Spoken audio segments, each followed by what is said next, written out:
Welcome to our Computer Software Validation and Privacy Updates training.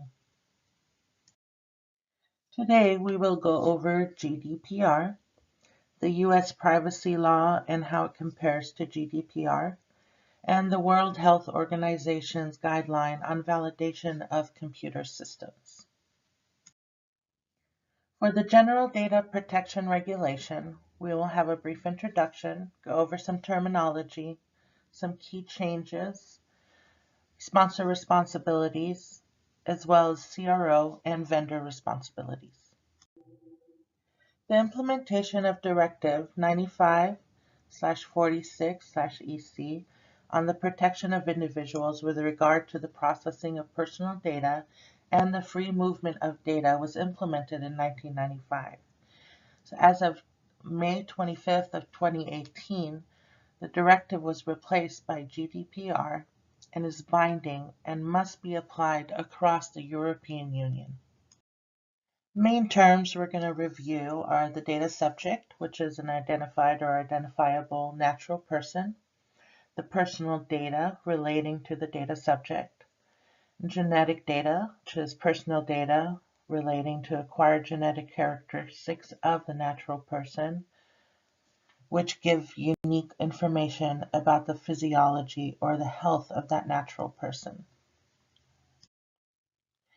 Data concerning health, which is again personal data related to the physical or mental health of the natural person.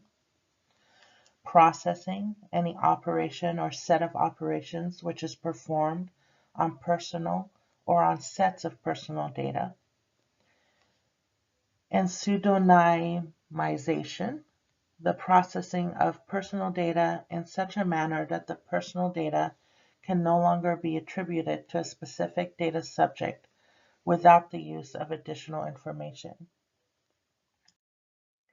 The controller is the natural or legal person, public authority, agency, or other body which alone or jointly with others will determine the purposes and means of processing personal data. The processor is the natural or legal person or public authority, agency, or other body which processes personal data on behalf of the controller. And supervisory authority is an independent public authority which is established by a member state. Key changes to GDPR are the law, the data protection principles, and rights for data subjects. Under the law, the collection of special categories data, which is racial, ethnic origin, political opinions, etc., is prohibited by GDPR unless exceptions are met. Member states of the EU can restrict the ability of the research subjects to consent to collection of special categories data, and GDPR and ICH E6 Ref 2 informed consent form requirements are now harmonized. The data protection principles hold accountability principles have been added to both controller and data processors. Data confidentiality and integrity principles have been strengthened, and the data transfer to a third party must be provided to research subjects via the informed consent form. For the rights of the research subjects, the controller must act on the request of individual subjects regarding the right of access, confirmation from controller whether data has been shared, and access to personal data if it is being processed. Right to recertification of inaccurate data within 30 days of request. Right to erasure, right to be forgotten or erasure of personal data, and right to restriction of processing. This may be requested if there are questions regarding the collection or processing of their personal data. The right to data portability. The subject can receive the personal data previously provided to the controller in a human or machine readable format. The right to object. The subject may object the processing of their personal data at any time if processed for scientific research purposes. An automatic individual decision making. So the subject has the right to be subject of a decision made solely on automatic processing of their data. So the controller, which is the responsibilities for the sponsor, is to conform to data protection legislation per location of study subjects and notify stakeholders of the legislation and the impact on data processors. They must comply with Articles 24 through 26, 28.1, 29, 30.1, and 31 through 37. Implement data protection policies, assign and monitor roles carefully with regard to processing of the study data, and conduct a data protection impact assessment. Per impact assessment results, sponsor controller reaches out to supervisory authorities prior to data process, create notification of personal data breach action plans, and appoint a data protection officer. The joint CRO and vendor responsibilities, which are known as the processors. Any CRO located in the EU will need to comply with GDPR as a processor, follow the sponsor guidance on responsibilities and obligations, follow delegated activities per sponsor, and keep in mind joint accountability for both controller and the United States data protection laws are passed as corollary to GDPR. State laws allow consumers with greater control over their personal data, and as of March of 2018, all states have enacted breach notification laws. Businesses must notify consumers if their data was compromised. 11 states have created unique laws in relation to protection. Those are Alabama, Arizona, Colorado, Iowa, Louisiana, Nebraska, Oregon, South Carolina, South Dakota, Vermont, and Virginia.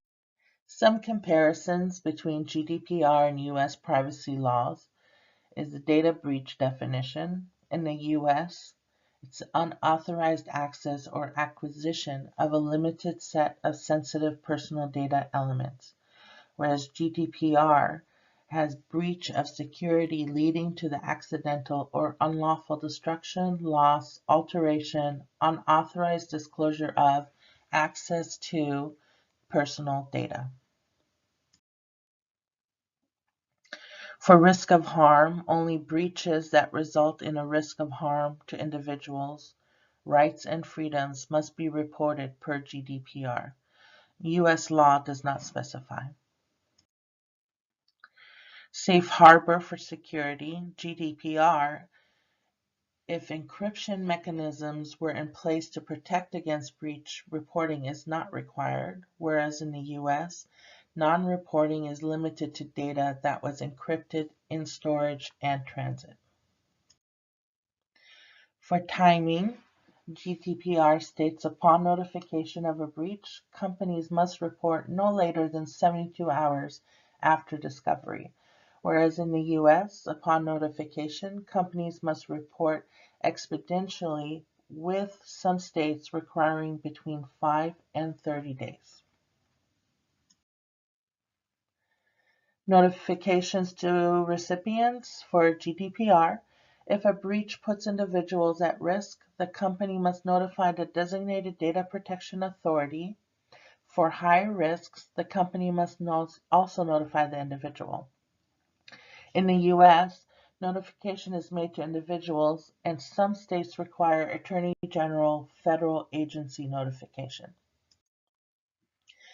For content of notifications, the GDPR requires a letter that must outline the data compromised, the number of subjects affected, name of the company data protection officer, contact information, consequences for the data subjects, and the measures that were taken.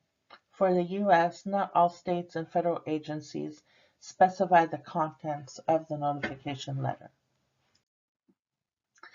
On public disclosure, GDPR has privacy breaches are not disclosed publicly via website, but data protection impact assessments are online accessible. In the U.S., several states, attorneys general, and U.S. Department of Health and Human Services maintain a website listing of reported data breaches.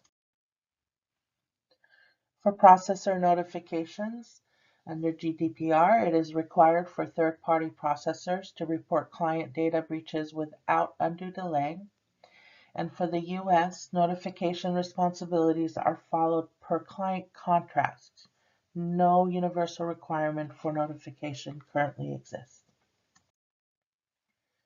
For post-breach follow-up, for GDPR, companies are required to document facts relating to breach and remedial actions taken to prevent a subsequent breach. In the U.S., this step is not required, but it is encouraged.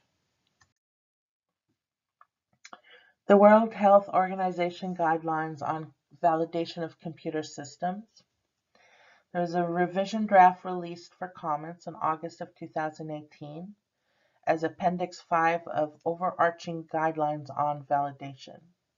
This encompasses GAMP, approaches to GXP computerized systems, National Institute of Standards and Technology, and FDA 21 CFR Part 11, among others, and applies to systems used in good manufacturing practice, but may be extended to all systems in good practice, also known as GXP.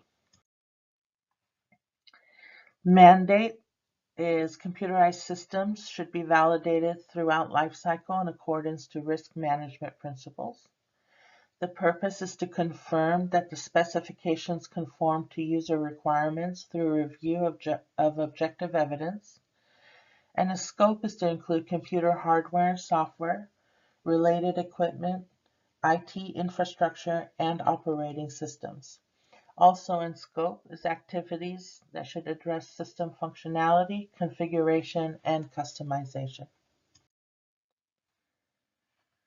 Documentation that should be available on site to verify purpose and scope, roles and responsibilities, the validation approach, which includes objectives and strategy per the protocol, the risk management approach, the requirements and specifications, where the user needs met, and acceptance criteria.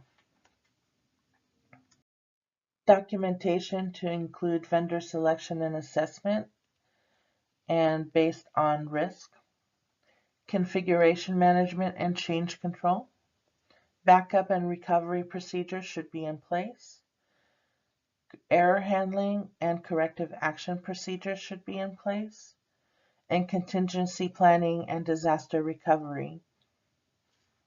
Actions should be documented before, during, and after a disaster. For maintenance and support, should be risk-based, documented in procedures. Data security, systems and procedures in place for review of audit trails and metadata as necessary. Validation deliverables and documentation should be risk-based, including periodic review and revalidation assessment where applicable. If using legacy systems, their use should be justified and supported by risk-based validation. Security access control should be extended to devices. Procedures for operation and maintenance should be available on-site. Data migration should be risk-based. And periodic review should be conducted to assess the need for revalidation. And system retirement should always be planned ahead of time and well documented. For more information, please note the following resources available to you, and we'd like to thank you for joining us for this training session hosted by FDA QRC. Your feedback is valuable for us to improve future training sessions. To receive a training certificate, please complete the survey at this link. Thank you very much.